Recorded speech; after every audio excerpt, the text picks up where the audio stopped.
Welcome everybody to another in-depth series. This is going to be our first, actually, where we start pivoting a little from technology in-depth to start looking at some of the in-field use cases. And we're really lucky to have Greg Richardson and some of the crew at Paicines Ranch joining us to talk a little bit about their technology use in the field and in management.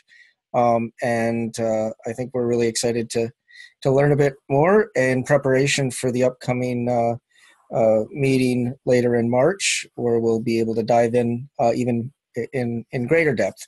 The general pattern is that we'll mute yourselves, but we can have some questions along. But in general, we'll save discussion for the end. And with that, I'll hand it off to Greg.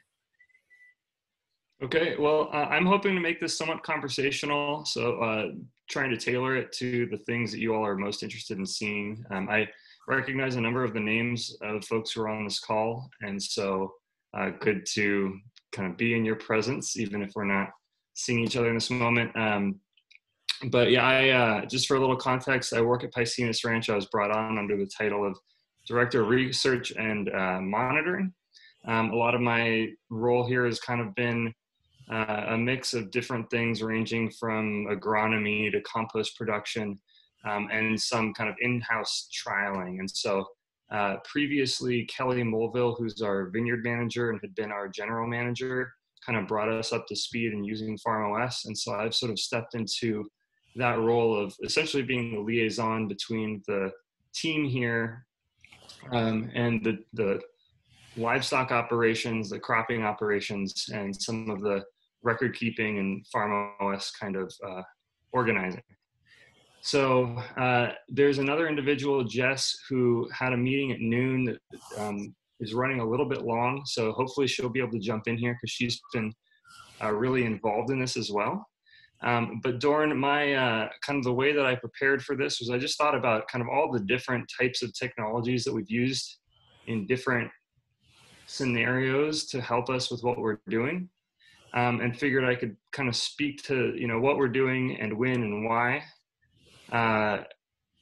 and, how that does or does not relate to OpenTeam and FarmOS. But I also, maybe before I go and jump into that, should make sure that that's what you're interested in, or if it's better to actually really tailor this to what we might be talking about when we all get together in March.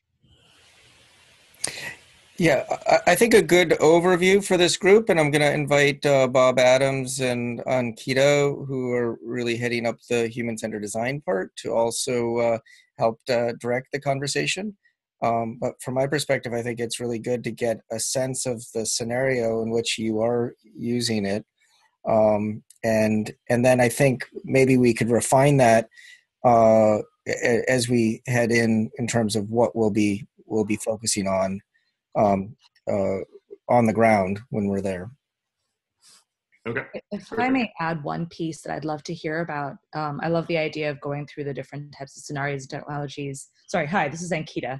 All the different types of scenarios and technologies, but I'd also love to hear about why and when you choose to use technology or not. So sort of the rationale and motivation behind actually using an information tool versus, sort of sticking with paper or a whiteboard. I see all sorts of rich pieces of information, artifacts in your background. And so it would just be lovely to hear more about your rationale. Yeah, well, I'll maybe speak to that a little bit and then try to kind of integrate it as I'm talking. The sense that I get and something that I'm really interested in, and part of why I'm happy that we're using something like FarmOS, is that we have, I think for a farm of our size, a relatively large number of people who are working here. We have 3 people on the livestock team, Kelly up in the vineyard, Mark is our new kind of operations manager, I'm on board, and we're not always working at the same times on the same things. And so often there are questions about what's going on, where things were left off. And so to the extent that, we have sort of this almost, like cloud-based intranet type system through FarmOS, it kind of helps to standardize things quite a bit and allow us to each access information in that way. I'll give kind of a standard maybe economics description of why we use technology or don't, and hopefully I can actually refine this a little bit as I continue, which is, we're very critical about trying to use things that we feel are worth our time. And so if it's easier and more practical to do something that's, not through a computer-based platform, we're, I think, more inclined to just do it the old-fashioned way. But we are organic certified in a way that there is, an additional layer of record keeping that's required in terms of different kinds of inputs we might be using, including, seeds and fertilizers, or, whatever treatments we might be doing. And so that also has been really helpful for us, is to basically have this database of work that we do throughout the year, so that when the time comes that we need to produce it, it's just kind of there.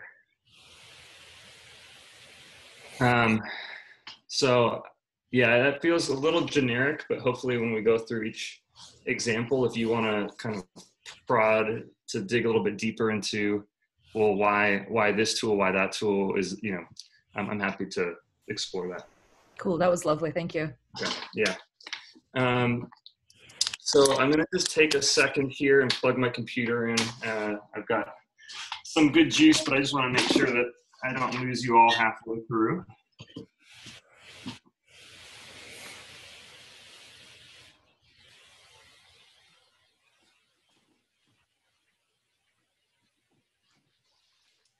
Okay, thank you for bearing with me. And then, so as I mentioned, FarmOS is kind of our main hub in terms of where we put our information.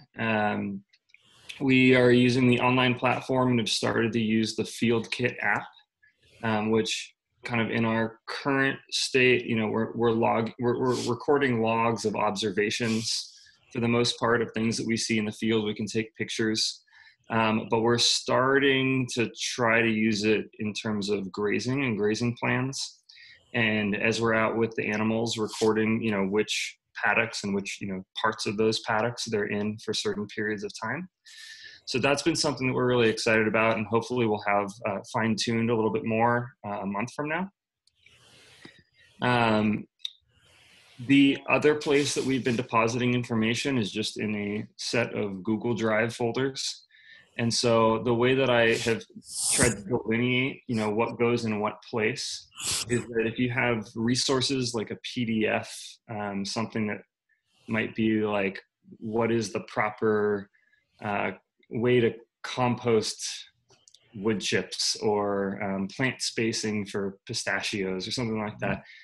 Rather than putting those kinds of documents into FarmOS, there isn't really as clear of a place to put them. We've just been putting them into Google Drive, and then also some spreadsheets where it's just easier to input information into a spreadsheet, or we want to be able to kind of work up the data. I think that FarmOS has increasing capacity to do these quantity reports where you're pulling the data out of it and then able to work with it and put it back in, and there's sort of that fluidity. But sometimes it's just easier to have it in an Excel spreadsheet. And so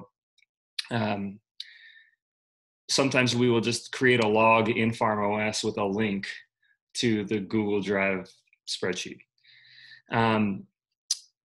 So that is one of the tools that we've been using, pretty basic.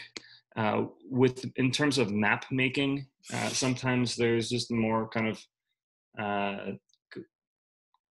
complexity, I guess, in what we're trying to do and how we're trying to represent it on a map. And so we've been using QGIS, which is essentially an open source equivalent to ArcGIS.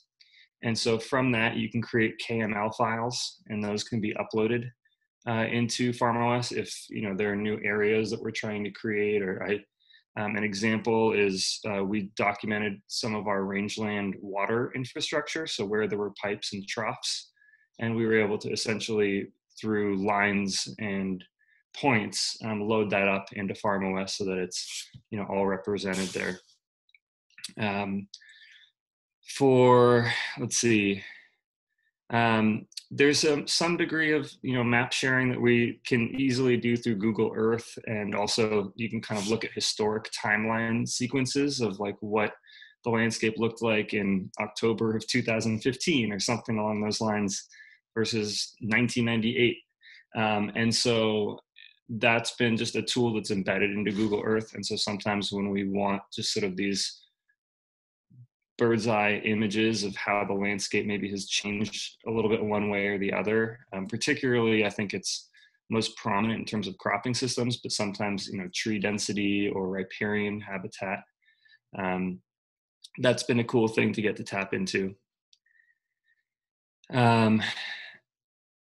In terms of phone apps, the livestock team has been actually, what we're really hoping to do, and I think this maybe is the most interesting to you all, is we're hoping to kind of integrate some of the capacity of what we're using these different apps and processes for into FarmOS. So as opposed to having to go from one platform to another platform to FarmOS, which sometimes is enough steps that we don't consistently get there. That's kind of the place that we're in right now. To see if we can build some of that capacity, working with Mike, working with Jamie, so that we just do it in one place and it all kind of, you know, is it's integrated in a way that we don't have to take as many steps along the way. And so an example is there's an app called Planimeter. And so what Planimeter does, you can be out in the field and you can draw polygons and it'll tell you what the acreage of that space is, which is really important if you're trying to figure out, you know, how many animals you have, how much space they need for a certain period of time. It might be that every few days they can go through 5 acres. And so it's pretty hard sometimes to stand in the field and accurately determine, you know, what is the fence line that would make up 5 acres, but you can, you know, pop on your phone, go on to Planimeter and draw this up. Or you could, you know, as you're putting down fence posts, you can have it track where you're walking and then create a polygon in that way.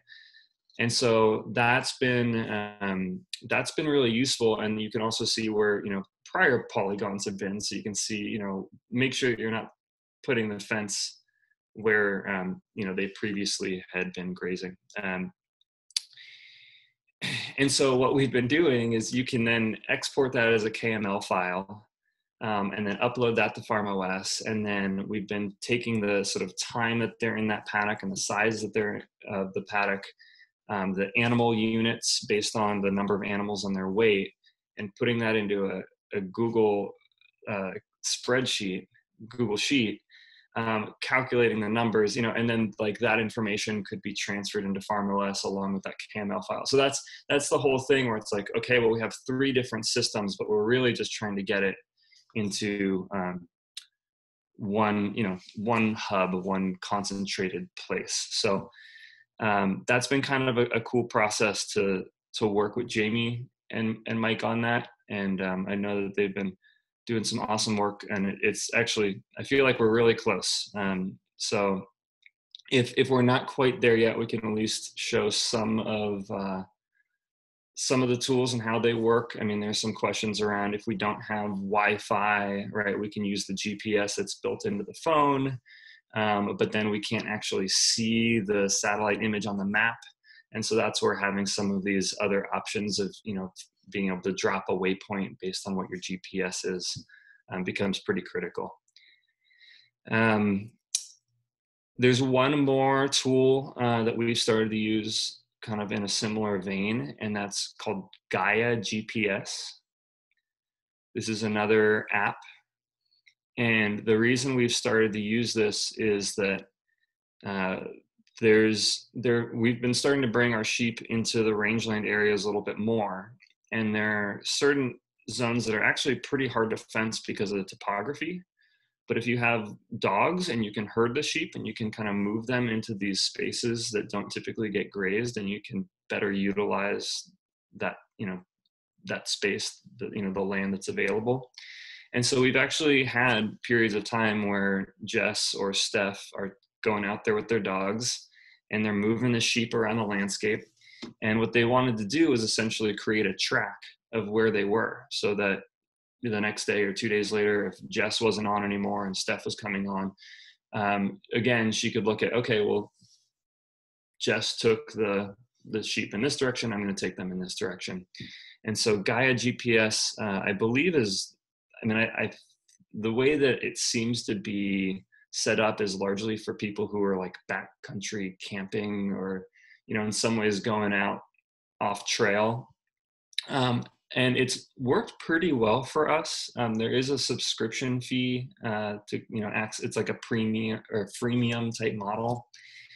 But the one challenge is that it's missing some features for Android in terms of sharing with the rest of the team and being able to, actually, and here comes Jess. So I'll maybe just take a minute and catch her up and introduce you all. Hey. Hey. I made it. You made it. Thanks for joining us. Yeah. So I have the camera set up on my computer here. Hi. We're joined by Dorn and also some of the other members of the Open team. Okay. So actually Mike Stenta is on here. Hello, Mike. Jamie, who works with him, and a handful of others. So what I was just doing was kind of walking them through some of the technologies that we use kind of beyond FarmOS. And I was actually just starting to talk about Gaia GPS. Okay. And I was failing to remember, and I don't know if you know, what the challenges with the Android that Steph is. She couldn't create areas. It would mark her tracks when we were out herding. But she couldn't like create like a paddock and have it tell her like the acreage and map it out. Okay. Yeah. Yeah.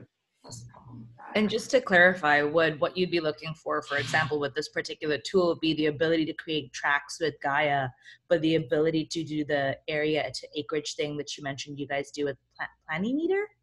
Mm-hmm. Cool. Yeah. So it's sort of this interesting situation where, you know, each of them kind of specialize in their own, offering or service. And so what we've done is we've just chosen one to accomplish one thing that we need and chosen the other to accomplish the other thing that we need. And it's been actually an interesting question as I've been chatting a little bit leading up to this March meeting with Bob and with Rex and with Dorn is, how many of these features are we looking to recreate in FarmOS? And how many of them, if they're already existing, does it make sense to figure out like how, if there is opportunity to plug in with what's already out there. And I would say, we're relatively indifferent. I don't feel like we need to impose that it needs to be one or the other. But it is sort of a question of what is the role that FarmOS and the Open team are trying to, like, how much are you trying to take on? That I personally think is an interesting question. So I haven't gotten into our animal weight system, which is actually kind of one of the ripe conversations that have been happening over the last month or two. And so I don't know if Jess, you feel comfortable kind of leading some of the conversation about what that process looks like? Yeah, with that APS and everything. Mm-hmm. Yeah, sure. I guess I can try and talk about how we're doing it now. We've been using FarmOS. It's basically our database of all of the animals that we have. But we're also using another software through a brand called Gallagher, and it's our animal performance software. And basically we have all of our sheep have electronic ear tags. We've got a wand that we use when we're out in the field. We can scan their tags and enter data about them, whether it's their weight, their gender, when they were born and when they're going to be harvested. And then that all gets uploaded from the wand back onto a PC computer into the animal performance software. But right now we don't have, you can upgrade it and have like a professional edition, and that keeps its own database of animals. We don't have that yet because we've been using FarmOS in that role.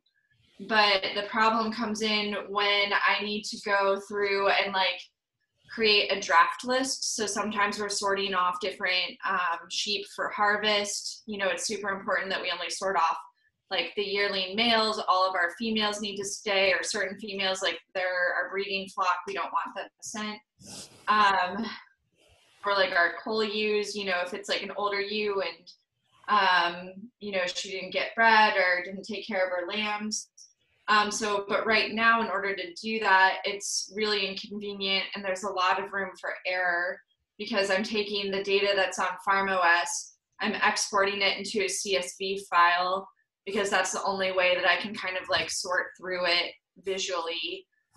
So it's exported into a CSV, and then I have the CSV file sorted how I need it, pulled up next to the APS window, and I manually like select those animals and create my own draft lists. And so there's a lot of room for error, and it's super time consuming.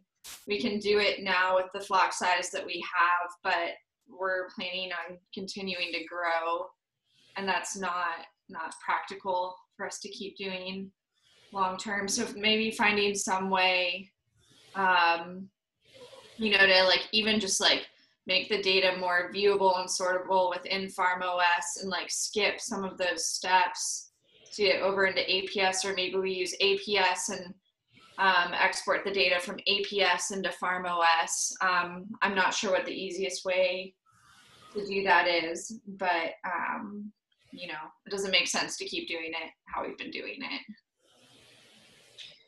Yeah, and it seems like in our past conversations about it, like some of the challenges have actually been with, you know, we have this, is it a free version of ATS? It is, yeah, absolutely. Yeah, and so if we were to upgrade into the professional version, I think, is it like a couple $1,000 one-time fee or something like that? Yeah, I'm not sure what the price is.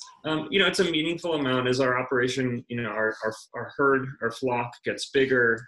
You know, it might be something we can more easily justify. But if we were to get the professional version, then you could take the scan of the animals in that. It would have its own database. You could, you know, manipulate it as graphs apparently of like, you know, the animal weights over time, in a way that would in some ways actually replace some of the functionality of what we're trying to do with FarmOS. The one thing though that's super, you know, like I think interesting and compelling about the prospect of using FarmOS is if we start to move deeper into this grazing plan system, then we would have the accurate animal weights for those animals integrated into it. And so any of the calculations and formulas that are built into it can essentially automatically be run. And I would imagine, you know, there are probably more things that we're not even thinking of that like there would be some benefit. But, you know, in some ways, I think that there's some opportunities there with FarmOS to make this a little bit more streamlined. And there are also challenges just in terms of this sort of the communication of the two platforms together. But one thing I'll say, and then maybe I'll step back, is, you know, for a while it's actually pretty challenging to take the information from this EID scanner and upload it into FarmOS. And I will say, at least, you know, that part of the process has become easier. But in terms of the sorting and figuring out, you know, these different draft lists of different animals that we want to isolate, it sounds like that is where there are multiple steps and sometimes room for error and just additional stress going like, oh shoot, did I get the right group? Did I send the wrong, you know, animals to get butchered? Which is, it sounds. There have been some sleepless nights. Can I ask a question? Great. Yeah. Yeah. I was just wondering what are the data points that are like coming back from that system into FarmOS? Is it primarily just kind of like factual like data that is like read for like weight and things like that, or are there like actual like assessments that the software is providing that are going back into FarmOS as well? Right now, we're primarily using it for weight, body condition score, whether a ewe is lactating or not, which tells us whether she had a lamb. I would say those are the three things that we're primarily taking from it and putting back into FarmOS at this point. Just to follow up on Jamie's question, does something like the body condition score get calculated based on the data that's on the ear tag? Or is that something that you are assessing and then saying its body is great? That's its own separate, we would scan the sheep's ear tag with a wand and then physically feel how much fat is on its back and give it a score from 1 to 5. Okay, so you're making that determination. Correct. Entering a value for the body condition. Yeah. Nothing's based on the ear tag. That's just our identifier. Purely tracking? Yes. Sweet. Yeah. Thank you. Yeah.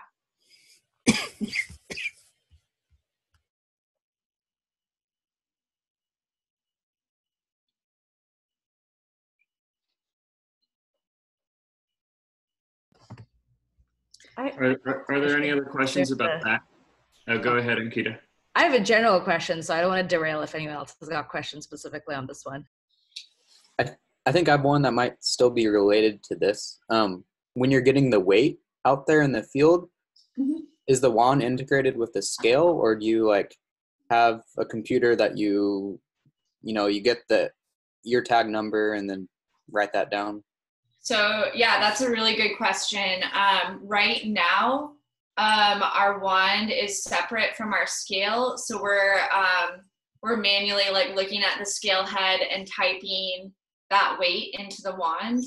However, as the flock continues to grow, we're planning on getting a scale that is integrated. So the scale itself is a screen, and then it scans the ID tag itself as the animal comes in, and then the weight pops up and it automatically enters that.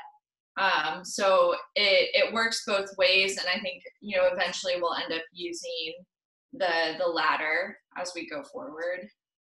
And is that still integrated with the Gallagher system, it sounds like? Yeah, it's Gallagher. But there's other livestock companies out there that have their own versions and softwares. This is just the one that we happen to have chosen for ourselves. So, but yeah, we would stick to the Gallagher brand.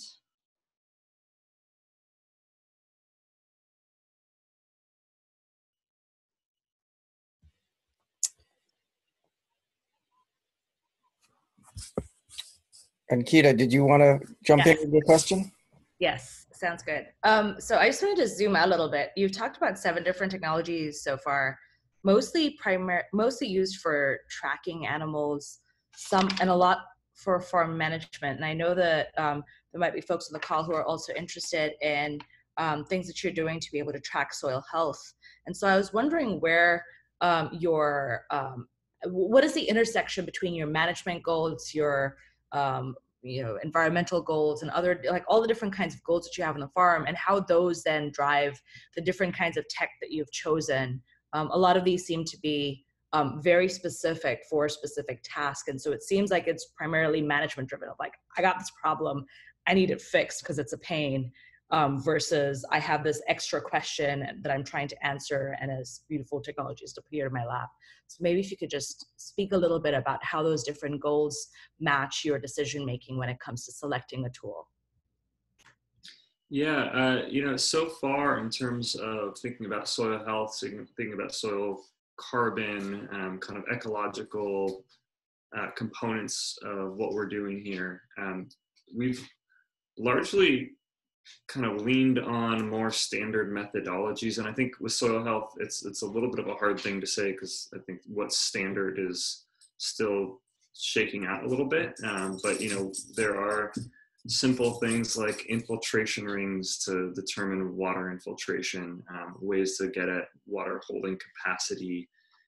What we've been doing is we've been taking soil cores down to a meter and measuring for soil carbon in certain places, and primarily, in our crop fields, at least to that depth. And with the interest of, again, if there is something kind of management related, we'll prioritize those areas at this point. We've been doing soil carbon largely with dry combustion, but I see Daniel Kane on the call. We are very interested in quick carbon. We've worked with Point Blue Conservation Science, who have come out here and done some trialing of the methodology, which has been pretty neat. There's, I think, a challenge that we've run up against, and it's something that I think is an ongoing conversation, is there is sort of a bottomless well of options for what kinds of testing we can do and where to do it. And so we could sink a lot of time and a lot of resources into it, and it's not always clear what we would get from that, if that makes sense. I know that there's a lot of I'm really interested, I think we're all really interested in soil ecological communities, soil bacteria and fungi ratios, running things like PLFA and 18S and 16S sequencing. But when we get that information back, it's just sort of okay, cool.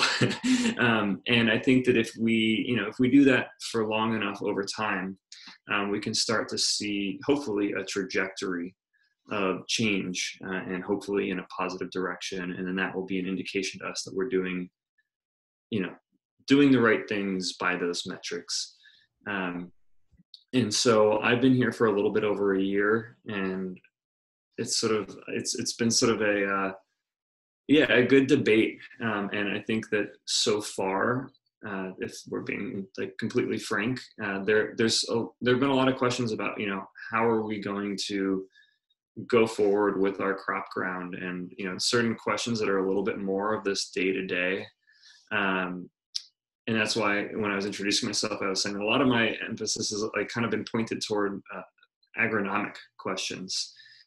And for me, coming from a soil science and soil health background, a little bit begrudgingly, but I can understand, right? I think that figuring out how we do this as well as we can with the information we have has taken priority over, monitoring, so that we can, tell our story in a quantitative way down the line. And so I'm trying to, as much as possible, infuse that into our operation and be able to kind of do a little bit of both.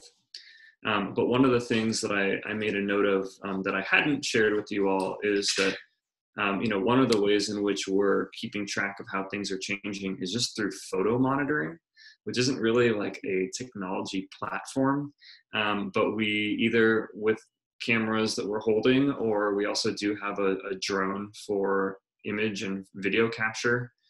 We're trying to essentially look at the same places on at the ranch at consistent times of the year over time, and kind of, even if water infiltration rings are pretty variable and it's hard to statistically say that we're seeing, a meaningful increase, at the same time, we might be able to just show a few photos of how things have progressed in terms of plant communities and biomass. And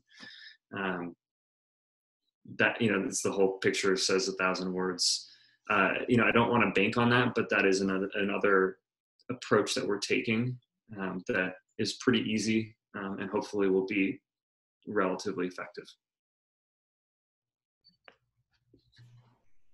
So, related question. That was very helpful. Thank you.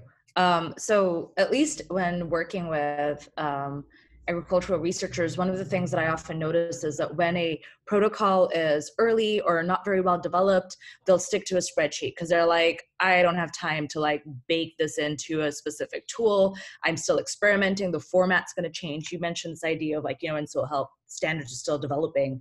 And so does that mean that a lot of this sort of experimental data or this experimental monitoring that you're doing is happening in spreadsheet land versus in specific tools because of these changing dynamics? Or and misreading sort of Oh, how I see. Yeah, yeah. I mean, the way that we're getting a lot of that information back, I mean, soil infiltration is a little bit different. Jess has done a lot of bricks testing previously, which has been great. You know, those we can do in-house, but a lot of like the soil carbon measurements and other like nutrient analysis. I have a list of different lab tests here that I could share with you if you're interested, or like different kinds of things that we're gathering information about. And a lot of them, you know, we send into a lab and we get the numbers back. And so, you know, we have to sort of trust that those are, you know, within a degree of accuracy that we feel good about. And then those end up in a spreadsheet. And, you know, my limited experience with statistics is that, you know, that's, you know, you put it into a comma separated value file. You can put it into R or in other kinds of statistics package based programs. But I'm curious to hear, you know, is there a different alternative that you could envision?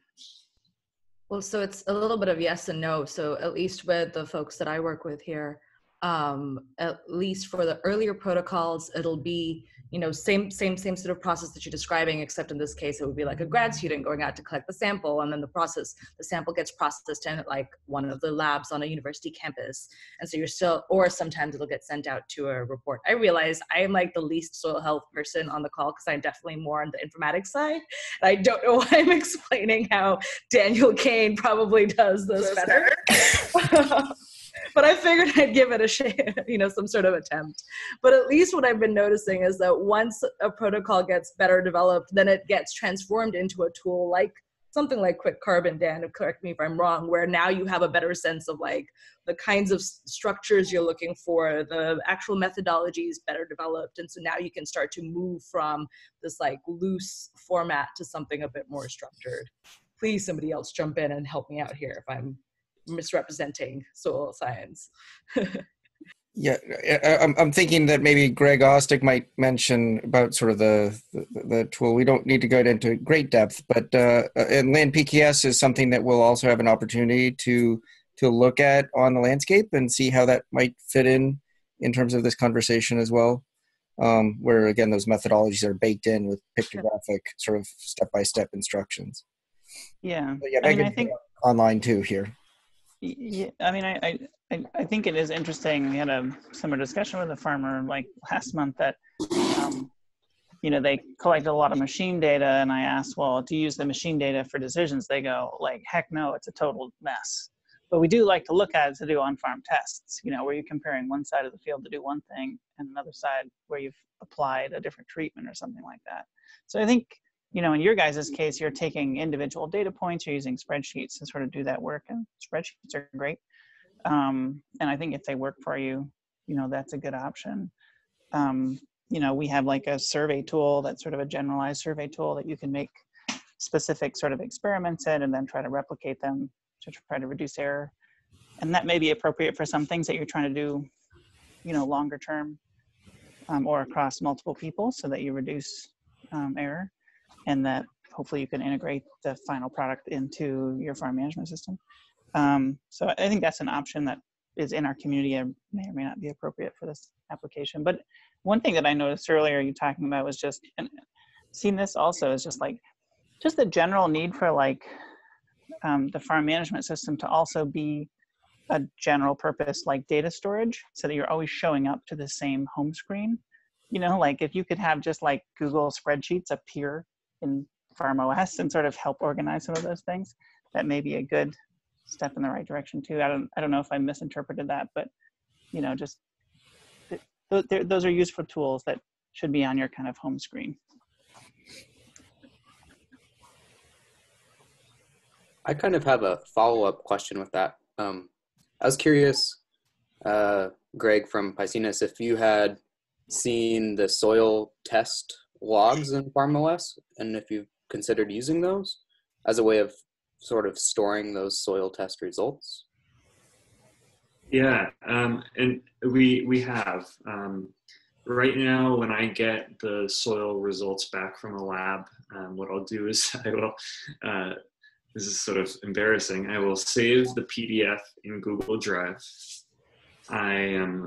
Most of the labs will send back a spreadsheet version of it as well. So I have kind of a running document of, let's say it's soil routine nutrient analysis. So we're just getting, nitrogen, potassium, phosphorus, calcium, magnesium, zinc, boron, whatever, kind of the whole range.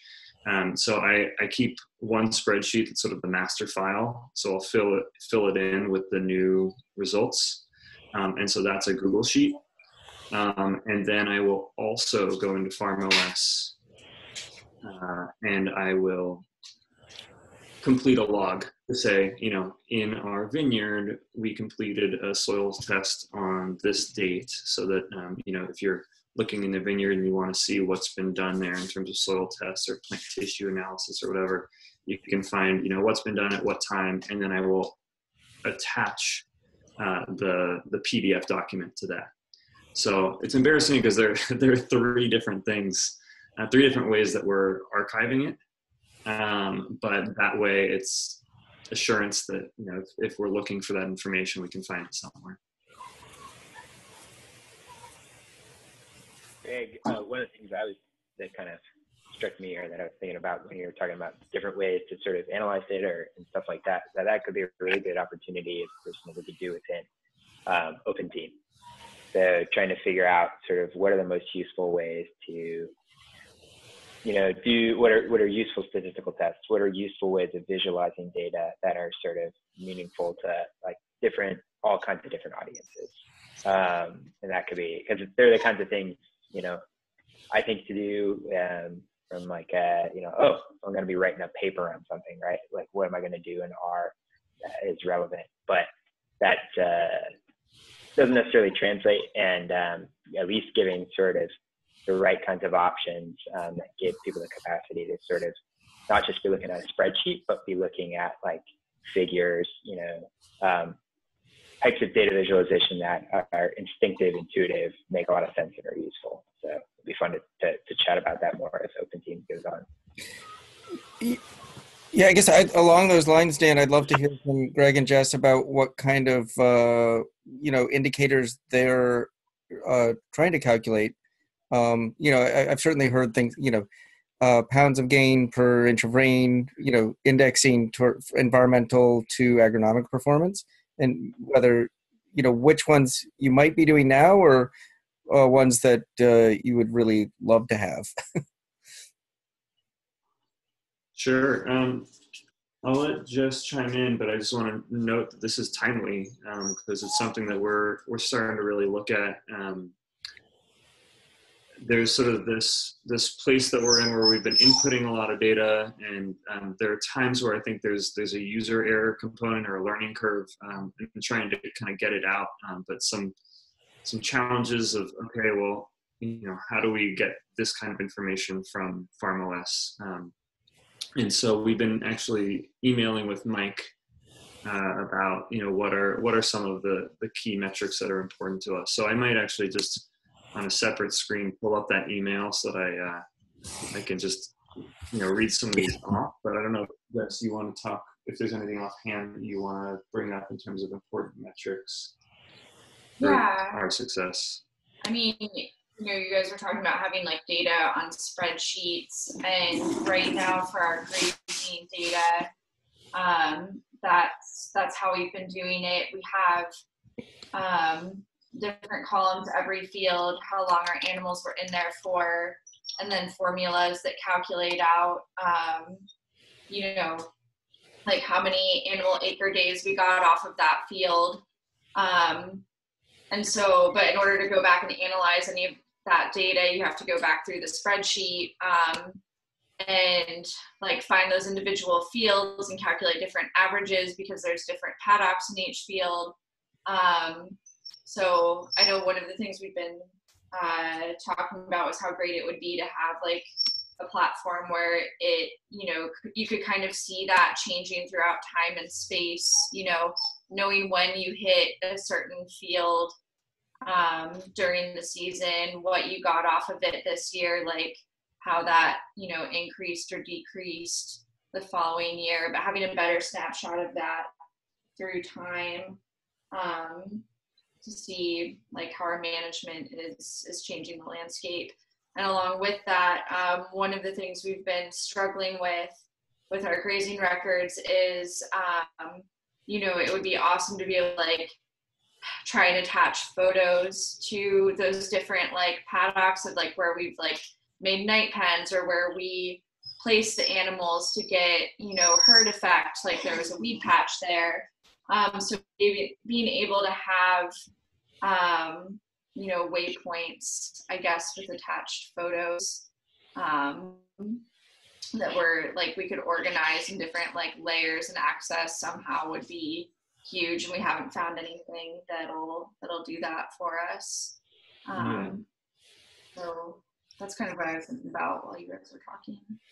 Yeah, and I'm trying to think about you know, some of the key indicators, and I might, you know, sit with this one for a little bit and maybe get back to you all as a group, because some of the things that are coming up, and you know, it doesn't, I think, reflect the sort of complexity and the holistic approach that we're trying to strike here. Are some of, you know, what's coming up for me are some of the standard agricultural indices of, you know, what was your yield, and like what was your success birth rate for your lambs. And one of the things I think you were kind of giving nod to, Doran, was animal days per acre.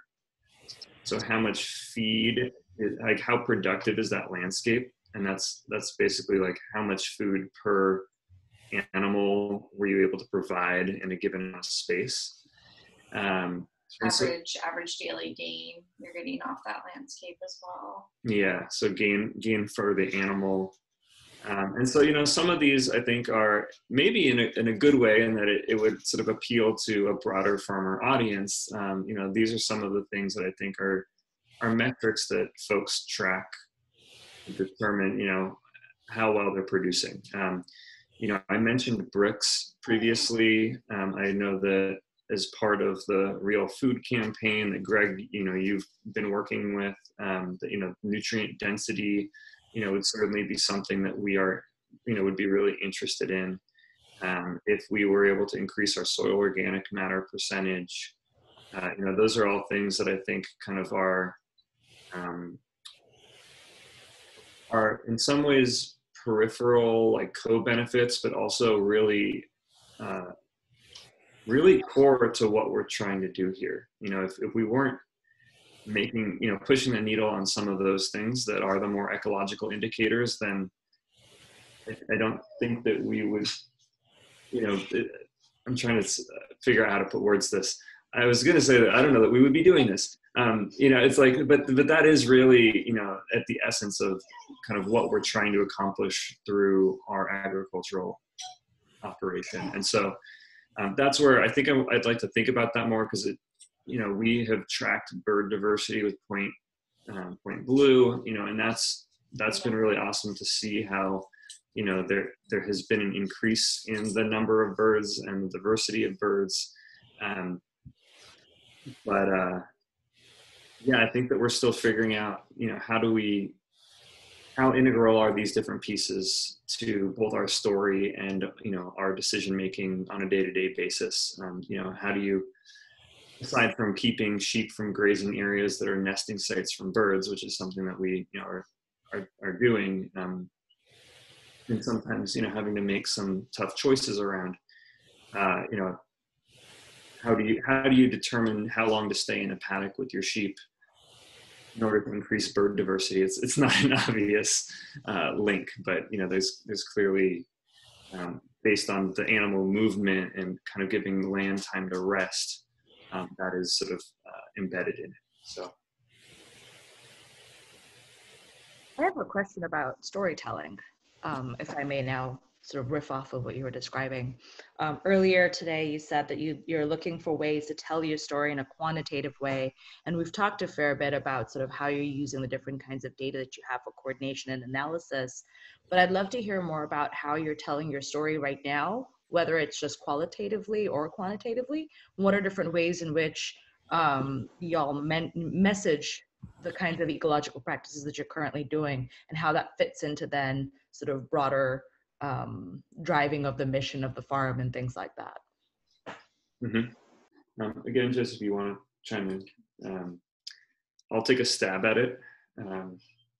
I feel like a lot of the way in which we talk about what we're doing here has been grounded in sort of the soil health principles and this dynamic that occurs kind of going from the process of photosynthesis and drawdown of carbon, and how that, you know, is then linked with soil ecology and, you know, the way then soil carbon cycling occurs, and, you know, the dynamic outcomes that can come from that, that, you know, can build resiliency in a system and reduce dependency on off-farm inputs and improve hydrology. And so, you know, we talk about it kind of in largely in sort of this conceptual way. This is sort of a basis of why we're doing what we're doing.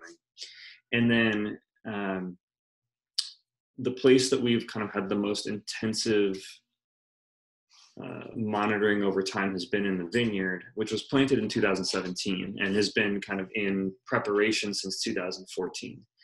And so, you know, that means that we have, in terms of, you know, since it was starting to be prepared, so we were starting to seed it and graze it and apply some compost. We have 6 years, which is a good amount of information. And, you know, to the best of our ability, it appears as if, and this is, I feel like I know too much having a background in soil science to say this with absolute confidence, but it appears as if the soil organic matter has gone up by about a percentage point. At one point, the thought was maybe it had gone up by 4%, but that was a disparity in soil depth sampling and comparing the topsoil to the top 60 centimeters.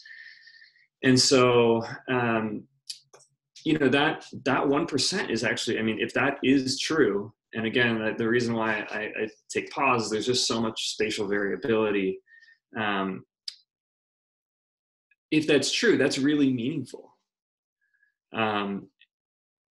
And so, you know, being able to kind of talk about that, you know, the change in plant communities that we're starting to see is important. Talking about point blue and the, you know, bird diversity, that like there are some things that, you know, sometimes are even hard to quantify.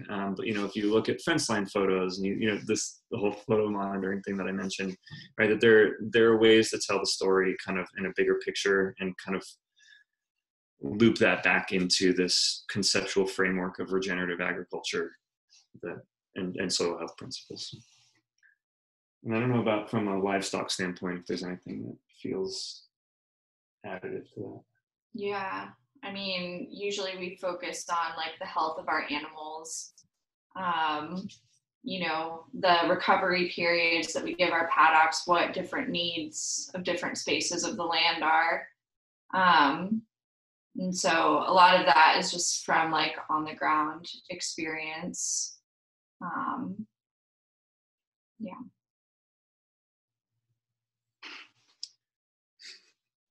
Happy cows come from California. We don't say that.